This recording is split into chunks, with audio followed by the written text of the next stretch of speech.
This is a Toyota Landcruiser VXL of 2013 model, and I'm going to show you where the chassis number, the engine number, and the fin plate are. So the fin plate is located at the left-hand side front passenger door pillar, as you have seen.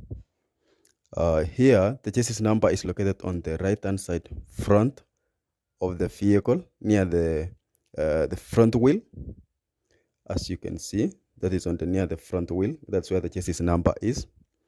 And then now the engine number is located right hand side on the face of the vehicle, that is below the turbo manifold on the bonnet.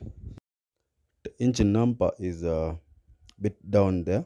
Let me see if I can manage to take a picture of it. But this is where the engine number is. That is on the engine block.